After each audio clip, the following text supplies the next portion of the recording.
सुत स्नेह उत बचन उत संकट परेउ नरेश। कहूँ त आय सुधरहूँ सिर मेटहूँ कठिन कलेशु। सियापति रामचंद्र की जय। पवन सुत हनुमान की जय। उमापति महादेव की जय। इधर तो पुत्र का स्नेह है और उधर वचन प्रतिज्ञा। राजा इसी धर्म संकटों में पड़ गए हैं। यदि तुम कर सकते हो तो राजा की आज्ञा शिरोधार्य करो और इनके कठिन क्लेश को मिटाओ। निधरक बैठ कहूँ कटुबानी। सुनत कठिनता अति अकुलानी। जीव कमान बचन सरनाना। मनो महीप मृदु लक्ष्य समाना। कैकेयी दे धड़क बैठी ऐसी कड़वी बाड़ी कह रही है जिसे सुनकर स्वयं कठोरता भी अत्यंत व्याकुल हो उठी। जीव धनुष है, वचन बहुत से तीर है और मानो राजा ही कोमल निशाने के समान है। जनु कठोर पनु धरे शरीरु। सिकहि धनुष विद्या बर वीरु। सब प्रसंग रघुपति सुनाई। बैठी मनौ तनु धरि निठुराई। इस सारे साथ समाज के साथ मानो स्वयं कठोरपन श्रेष्ठ वीर का शरीर धारण करके धनुष विद्या सीख रहा है। श्री रघुनाथ जी को सह हाल सुनाकर वह ऐसे बैठी मानो निष्ठुरता ही शरीर धारण किए हुए हैं। मन मुसुकाई भानु कुल भानु। रामु सहज आनंद निधानु। बोले बचन विगत सब दूषण। मृदु मंजुल जनु बाग विभूषण। सुन जननी सोई सुत बड़ भागी। जो पितु मातु बचन अनुरागी। तनय मातु पित तोष निहारा। दुर्लभ जननी सकल संसारा। सूर्य के कुल के सूर्य स्वाभाविक ही आनंद निधान श्री रामचंद्र जी मन में मुस्कुराकर सब दूसरों से रहित ऐसे कोमल और सुंदर वचन बोले जो मानो वाणी के भूषण ही थे। हे माता सुनो, बड़ी वही पुत्र बड़भागी है जो पिता माता के वचनों का अनुरागी पालन करने वाला है। आज्ञा पालन के द्वारा माता पिता को संतुष्ट करने वाला पुत्र ही हे जननी सारे संसार में दुर्लभ है। मुनिगण मिलनु विशेषु बन। सब ही भात हित मोर। तेहि माँ पितुआय सुबहुरी। सम्मत जननी तोर। सियापति रामचंद्र की जय। वन में विशेष रूप से मुनियों का मिलाप होगा जिससे मेरा सभी प्रकार से कल्याण है। उसमें भी फिर पिताजी की आज्ञा और हे जननी तुम्हारी सम्मति है। भरतु भानु प्रिय पावहि राजू। विधि सब विधि मोहि सन्मुख आजू।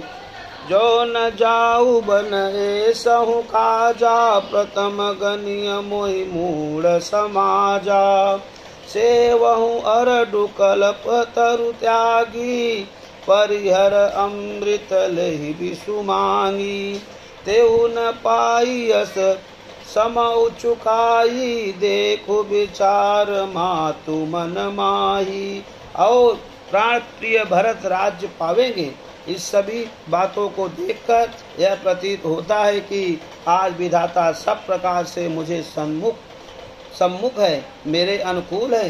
यदि ऐसे काम के लिए भी मैं वन को न जाऊं तो मूर्खों के समाज में सबसे पहले मेरी गिनती करनी चाहिए।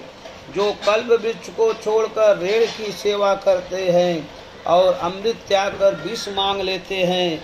हे माता तुम मन में विचार करके देखो, वे महामूर्ख भी ऐसा मौका पाकर कभी नहीं चूकेंगे। अम्ब एक दुख मोहि विषेखी। निपट विकल नर नायक देखी। थोरही बात पितहि दुख भारी। होत प्रतीत न मोहि महतारी। राउ धीर गुण उद्धति अगाधु, भा मोहिते कछु बड़ अपराधु। जाते मोहि न कहत कछ राउ, मोरी शपथ ते कहु सती भाऊ। हे माता, मुझे एक ही दुख विशेष रूप से हो रहा है। वह महाराज को अत्यंत व्याकुल देखकर इस थोड़ी सी बात के लिए ही पिताजी को इतनी भारी दुख हो। हे माता, मुझे इस बात पर विश्वास नहीं होता, क्योंकि महाराज तो बड़े ही धीर और गुणों के अथाह समुद्र हैं। अवश्य मुझसे कोई बड़ा अपराध हो गया है, जिसके कारण महाराज मुझसे कुछ नहीं कहते। तुम्हें मेरी सौगंध है माता, तुम सच सच कहो। सहज सरल रघुवर बचन, कुमत कुटिल करि जान। चलहि जोक जल वक्र गति, जदपि सलीलु समान। सियापति रामचंद्र की जय, उमापति महादेव की जय।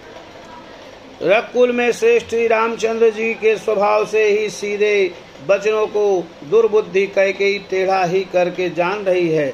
जैसे यद्यप जल समान ही होता है, परंतु जो उसमें टेढ़ी चाल से चलती है। रहसि रानी राम रुख पाई, बोली कपट स्नेहु जनाई। शपथ तुम्हार भरत कहे आना, हेतु न दूसर मैं कछु जाना। तुम अपराध जोगु नहीं ताता, जननी जनक बंधु सुख दाता। राम सत्य सब जो कछु कहूँ, तुम पितु मात बचन रत अहऊ। रानी कैकेयी श्री रामचंद्र जी का रूप पाकर हर्षित हो गई और कपट पूर्ण स्नेह दिखाकर बोली, तुम्हारी शपथ और भरत की सौगंध है, मुझे राजा के दुख का दूसरा कुछ भी कारण विदित नहीं है। हे तात, तुम अपराध के योग नहीं हो, तुमसे माता पिता का अपराध बन पड़े यह स्वभाव संभव नहीं। तुम तो माता पिता और भाइयों को सुख देने वाले हो। हे राम, तुम जो कुछ कह रहे हो सब सत्य है। तुम पिता माता के वचनों के पालन में तत्पर हो। पितहि बुझाई कहूँ बलि सोई, चौथे पन जय अज सुन होई। तुम सम सुवन सुकृत जय दीने, उचित न तासु निरादरु कीने। लागई कुमुक बचन शुभ कैसे, मगह गयादिक तीरथ जैसे। राम ही मातु बचन सब भाए, जिम सुर सरगत सलील सुहाए। मैं तुम्हारी बलहारी जाती हूँ, तुम पिता को समझाकर वही बात कहो जिससे चौथेपन बुढ़ापे में इनका अवश्य न हो। जिस पुण्य ने इनको तुम जैसे पुत्र दिए हैं, उसका निरादर करना उचित नहीं है। कैकेयी के बुरे मुख में यह शुभ वचन कैसे लगते हैं, जैसे मगध देश में गया आदि तीर्थ श्री रामचंद्र जी को माता कैकेयी के सब वचन ऐसे लगे जैसे गंगा जी में जाकर अच्छे बुरे सभी प्रकार के जल शुभ सुंदर हो जाते हैं। मई मूर्छा राम ही सुमिर, निप फिर करवट लीन। सचिव राम आगमन कही, विनय समय सबकी। इतने में राजा की मूर्छा दूर हुई। उन्होंने राम का स्मरण करके राम राम कहकर फिर कर करवट दी। मंत्री ने श्री रामचंद्र जी का आना कहकर समयानुकूल विनती की। अवनिपक अकनि राम पगुधारे, धर धीरज तब नयन उघारे। सचिव समारे राहु बैठारे, चरण परत निप राम निहारे।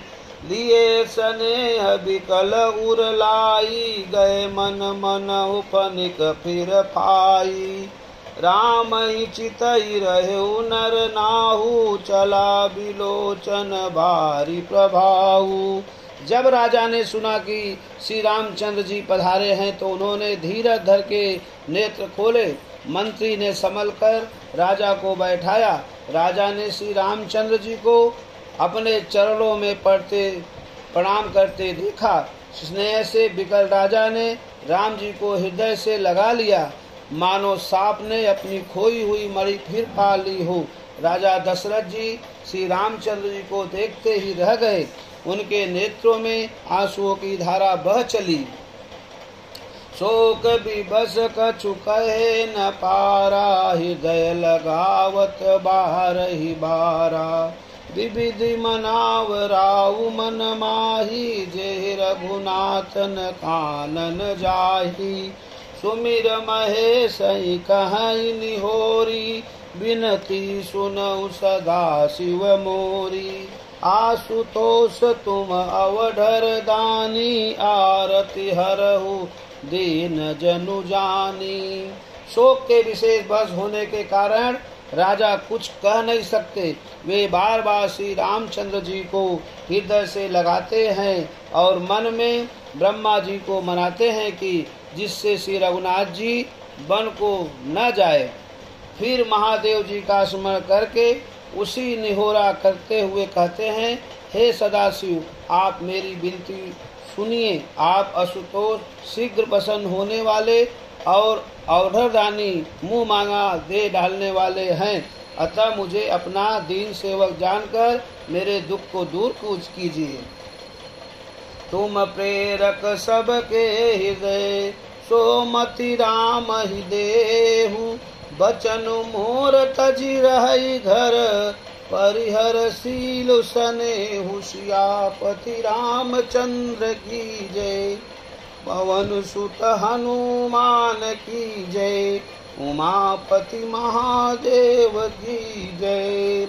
आप प्रेरक रूप से सबके हृदय में आप श्री रामचंद्र जी को ऐसी बुद्धि दीजिए जिससे वे मेरे वचन को त्याग कर और शील स्नेह को छोड़कर घर में ही रह जाए।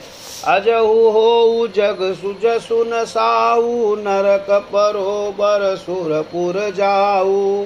सब दुख दुसह सहावहु मोही, लोचन ओट राम जन होई। असमन गुनहि राउ नहीं बोला, पीपर पात सरिस मन डोला। रघुपति पितहि प्रेम बस जानी, पुनि कछु कहि मातु अनुमानी। जगत में चाहे अपसय हो और सुसय नष्ट हो जाए, चाहे नया पाप होने से मैं नरक में गिरूं अथवा स्वर्ग चला जाऊं, पूर्ण पुण्यों के फल स्वरूप मिलने वाला स्वर्ग चाहे मुझे न मिले और भी सब प्रकार के दुसह दुख आप मुझसे सहन करा ले, पर श्री रामचंद्र जी मेरी आंखों की ओट न हो। असमन गुनहि राउ नहीं बोला, पीपर पात सरस मनु डोला। रघुपति विदई प्रेम बस जानी, पुनि कछु कहि मातु अनुमानी। देश काल अवसर अनुसारी, बोले बचन विनीत विचारी। तात कहूँ कछु करहूँ ठिठाई, अनुचित क्षम बजानी लरिकाई। राजा मन ही मन इस प्रकार विचार कर रहे हैं, बोलते नहीं। उनका मन पीपल के पत्ते की तरह डोल रहा है।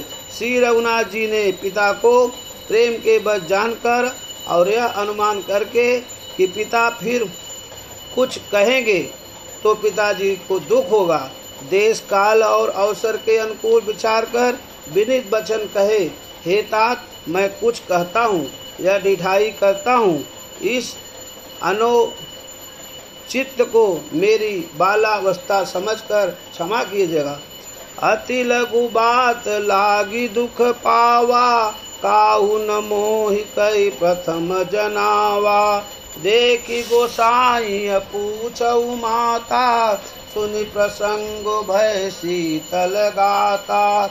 इस असत्य अत्यंत तुच्छ बात के लिए आपने इतना दुख पाया, मुझे किसी ने पहले कहकर यह बात नहीं जनाई। स्वामी, आपको इस दशा में देखकर मैंने माता से पूछा। उनसे सारा प्रसंग सुनकर मेरे सब अंग शीतल हो गए।